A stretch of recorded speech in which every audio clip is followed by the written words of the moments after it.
It's the morning of Election Day, 2008.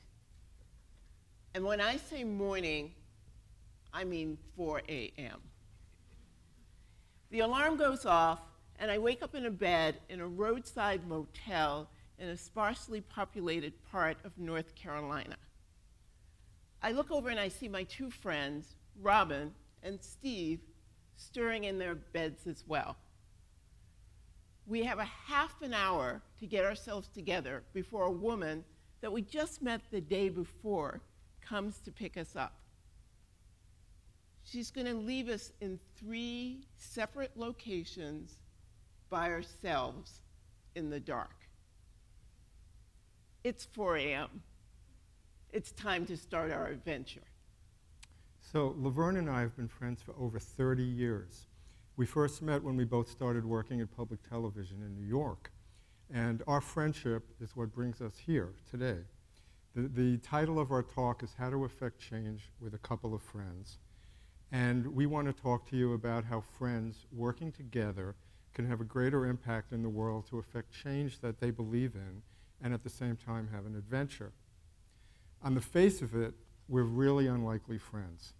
I'm the gay son of Holocaust survivors, and I have a very strong social gregarious streak. And as a native-born New Yorker, I'm also really neurotic. Do not get me started on that. Oy vey. And I'm a prickly introvert of West Indian descent. And if any of you know Bayesian women, we can be grumpy. That's for sure. So what brought us to that hotel room in North Carolina in 2008? North Carolina is a state that neither of us has any connection to at all. In my case, it goes back to my youth. When I was growing up, I heard a lot of stories about my family living in Germany during the rise of fascism. And they watched as their civil rights were slowly stripped away from them until they lost all ability to control their own fate. And in the end, they were all taken away to the camps and killed. Later on, when I was a little bit older, and I came to understand and then to accept the fact that I'm gay, those lessons that I'd learned hearing those stories made me feel that I had to get engaged somehow to fight for my own civil rights, the rights that I felt so painfully were being denied me because of my sexual orientation. So because of all of that, throughout my life, I've often felt compelled to get involved in fighting for issues that matter a lot to me. And I have my own family story. And when I started to work as a television producer, I really got involved in public affairs work and in documentaries, because I really like the idea of trying to explore the issues of the day and trying to give people information and the tools to affect their own lives. So no matter what side you were on in that historic election of 2008, I think we all remember how exciting that was. We had a war hero, a woman, and an African-American man vying for the presidency. And because Laverne and I are the people that we are, we were sitting there watching this unfold, and we felt frustrated. We felt like we wanted to get involved somehow and help to affect the outcome and get involved in what was going to happen. And we all know that friends influence friends. And I have a really good friend named Robin, and she and I have had lots of adventures together. We've done everything from go to the Grand Canyon to go to law school. And she, for very many years, used to sit at tables in the street and register people to vote. But somehow in 2008, we thought that registering people to vote in our own neighborhoods in New York City would not be enough. And so since we had traveled together, we thought maybe there would be a way to have an adventure where we went somewhere and really made an impact. And so when Laverne told me about this, I, of course, got very excited and said, let's figure this out together. Whatever we can, let's do something together. And so we had our team, and we had a goal. But if we were going to carve time out of our normal daily lives, and we were going to do it at our own expense, we wanted to go someplace where we really could help people and do a lot. But where was that? Now, in addition to all those other characteristics of mine that I described to you before, I'm also a lifelong committed nerd, and I love doing research. And so when we had this conversation, I went off on my own to the computer, started searching around. I wanted to learn about the current state of voting rights in the United States, where the biggest problems were, where we might be able to make the most impact. And as a result of that work, we came up with a short list of a few states that we were considering: Wisconsin, Ohio, Pennsylvania, and North Carolina. And in the end, doing some more work on that, and after talking about it, we decided North Carolina was the right place to go. It's been called ground zero of voter suppression in the United States, and we felt that we could make the most difference in a place like that. And because none of us had been to North Carolina in decades, we realized we were going to have a great adventure together down there. And because I was a television producer that came to doing that in the telephone age and not in the internet age, I have absolutely no problem calling up complete strangers and asking them for favors.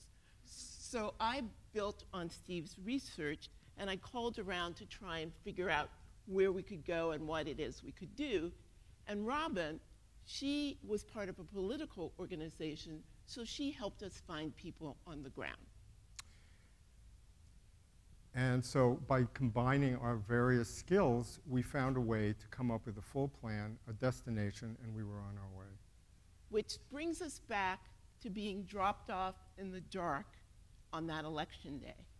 The woman that picked us up was taking us to 3 separate locations where we were going to act as volunteer poll watching observers, where we would stand outside of the polls and help voters.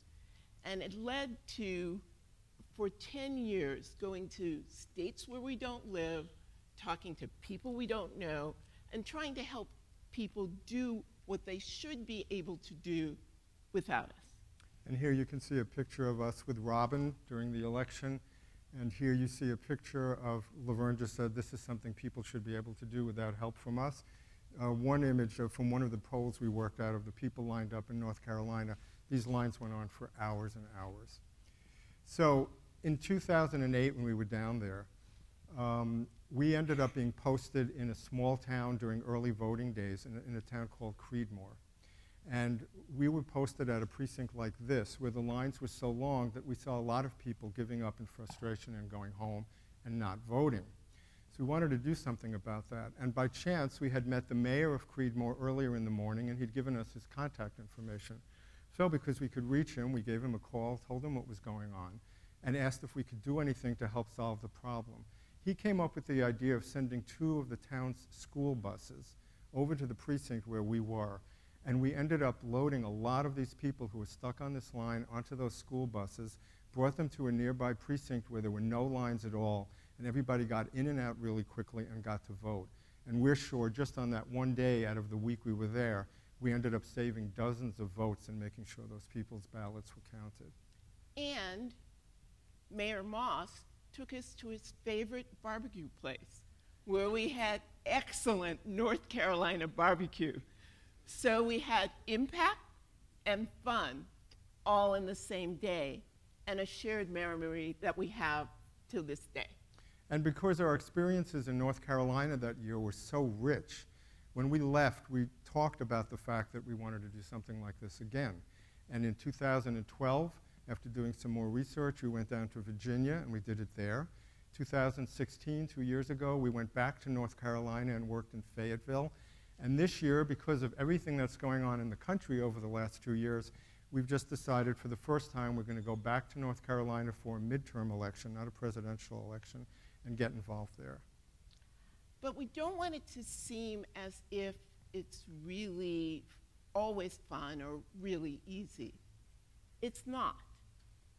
It's intimidating when a police car rolls up to you and asks you who you are and what you're doing there. It's disheartening when a woman comes up to you and says, "We don't need no Yankees telling us how to run our elections." And it's tiring to stand on your feet for 14 or 15 hours a day. And it is claustrophobic to spend a night with all of your friends in one room because you want to save money and you want a sense of security. And trust me, it's just amazing when you find out that your friend Steve has a more complicated nighttime facial regimen than you do. Oh, God. Trust me. Yeah, and you also find out that Laverne snores. Well, then there's that.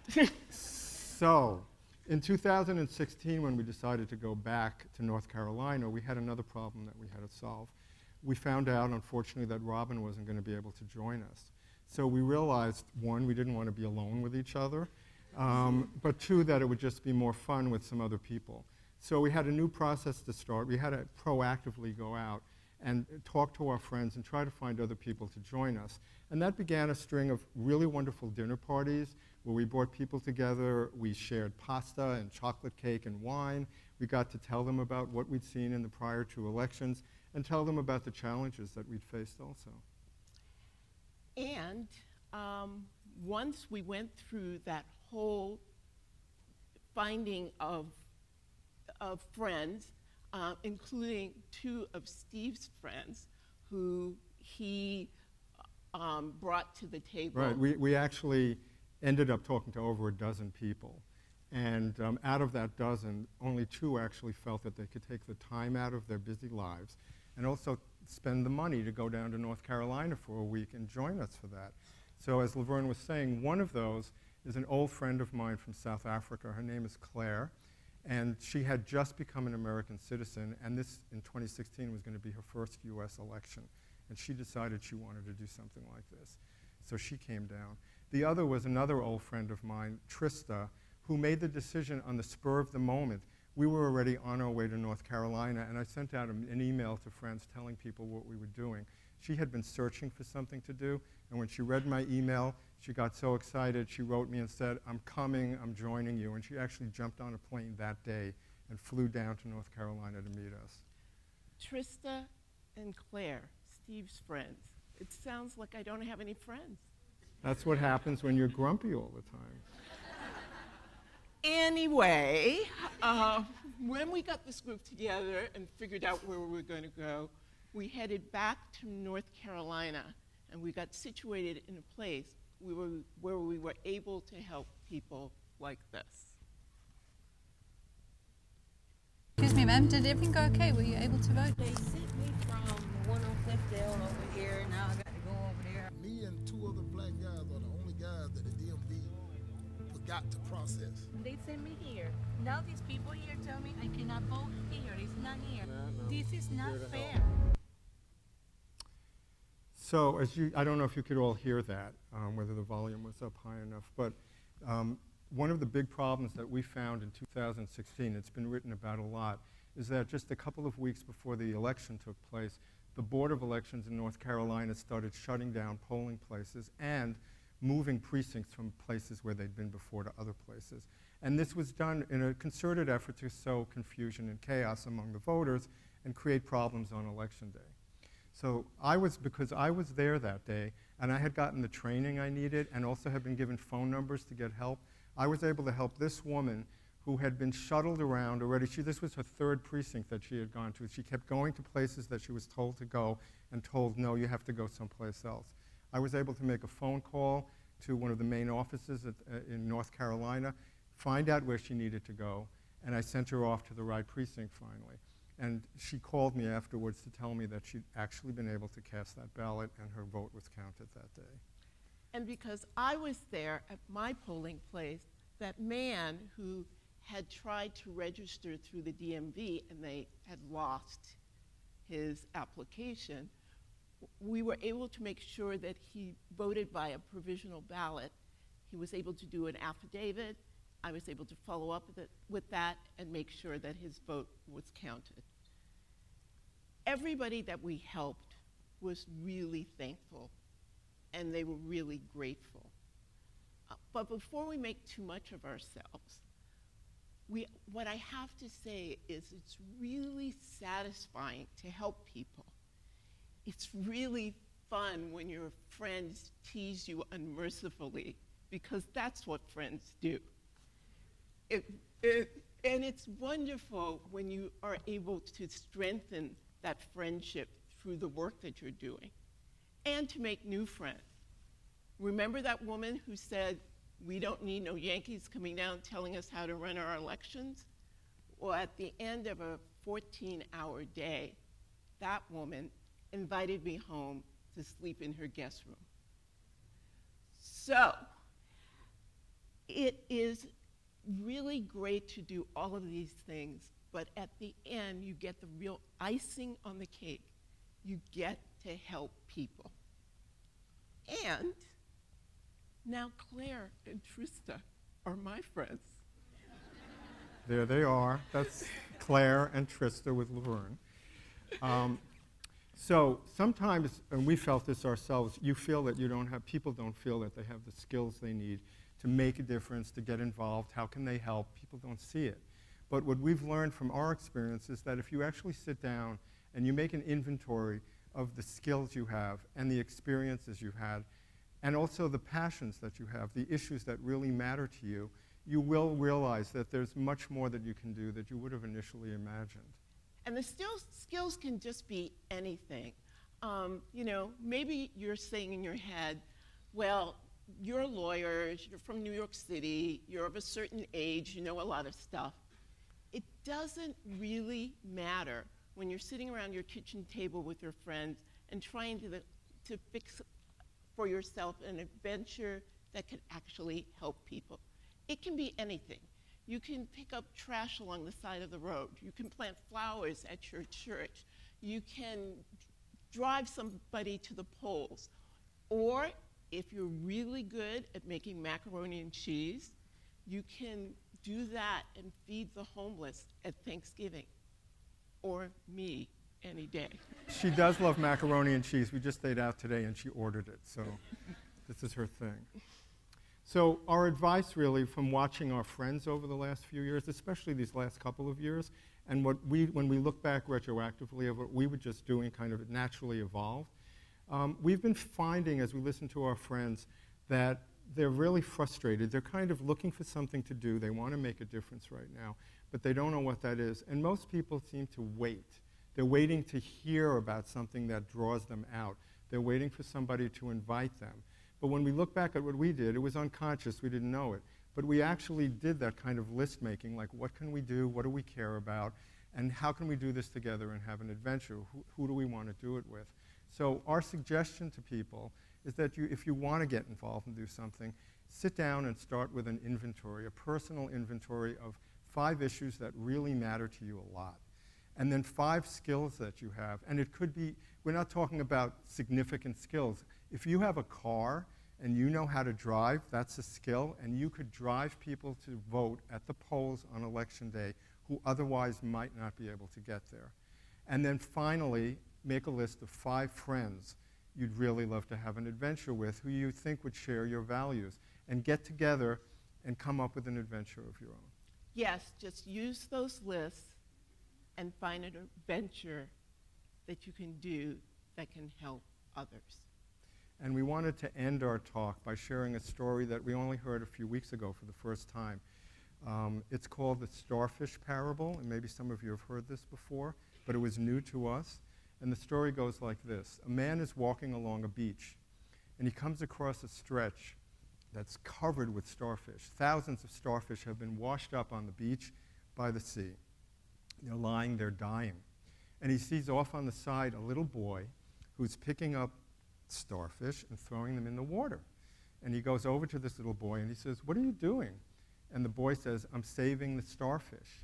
And the man starts laughing and he said, "You're just one little boy and there are thousands of starfish here. What difference do you think you can make?" And the boy picks up a starfish and throws it back in the water. And he says, "It made a difference to that one." And just think how much more fun he would have had and how much more impact he would have had if he had been doing that with his friends. Thanks. Thank you.